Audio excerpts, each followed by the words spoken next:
एक साधक ने अपनी पीड़ा गुरु महाराज से व्यक्त की है।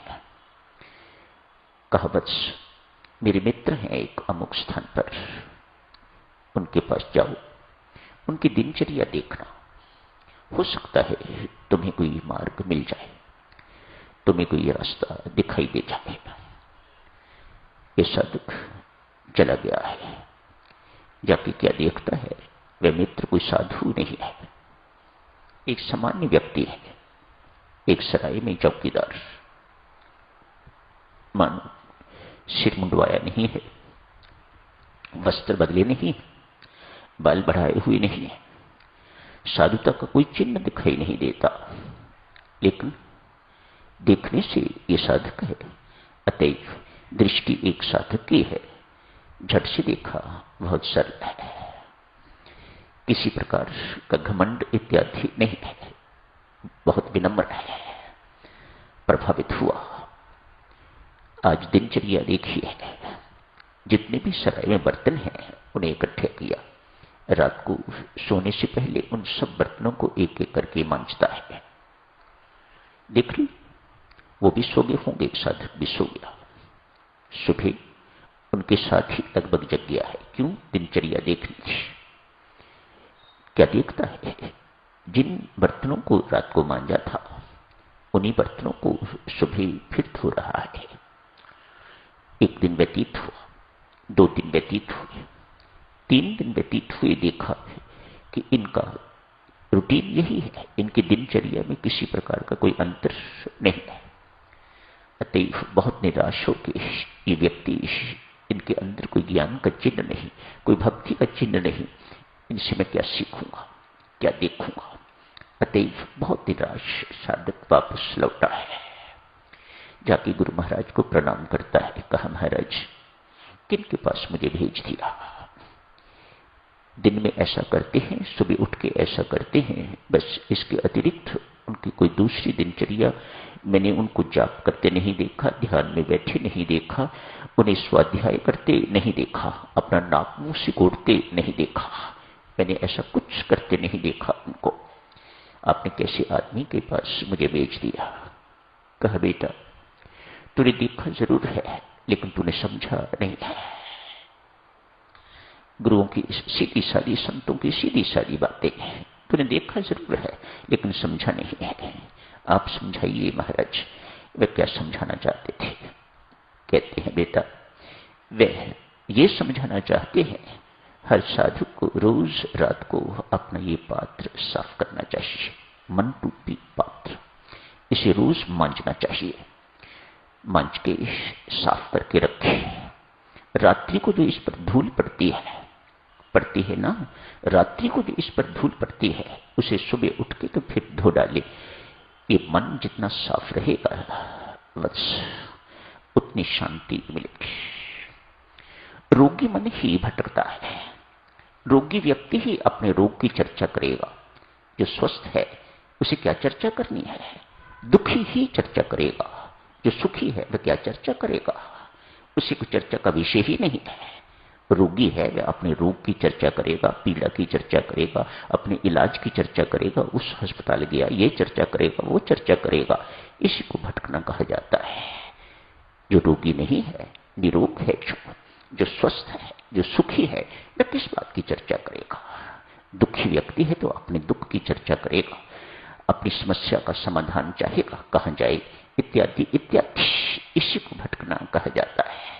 जिसका मन सद्गुण निरोग हो गया है, जिसका मन स्वस्थ हो गया है, पवित्र हो गया है, वह भटकता नहीं है।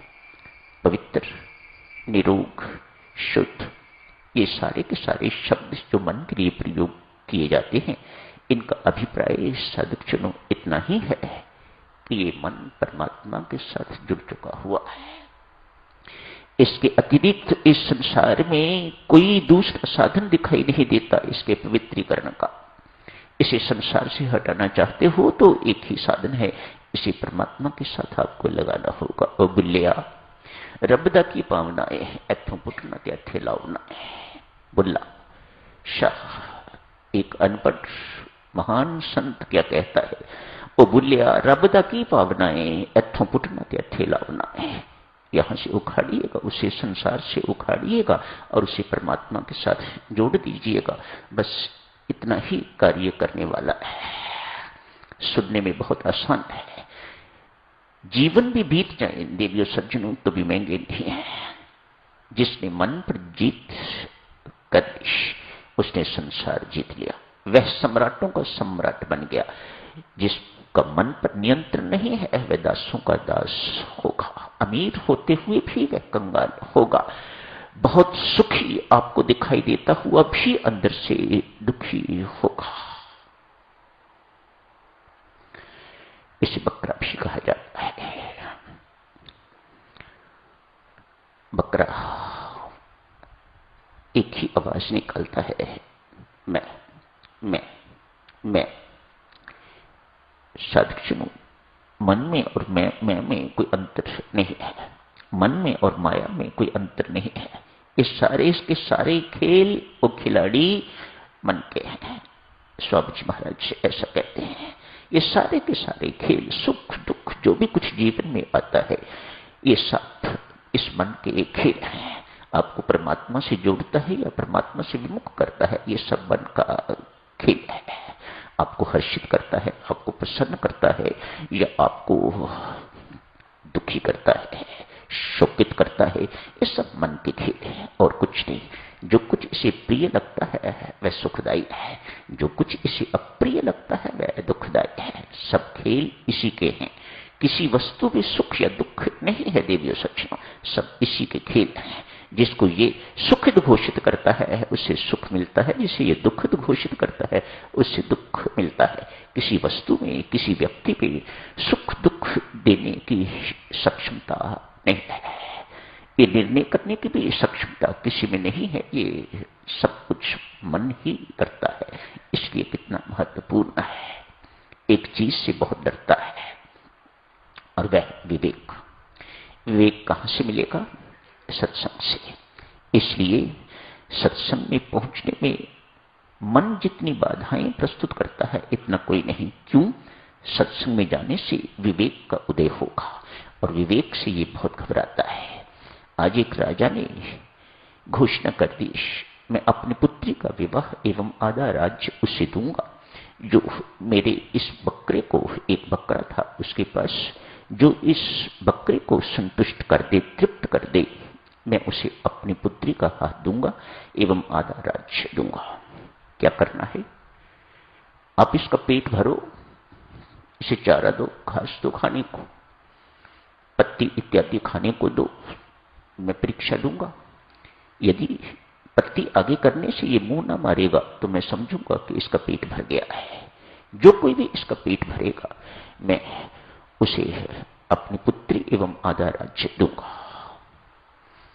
बहुत बड़ा प्रलोभन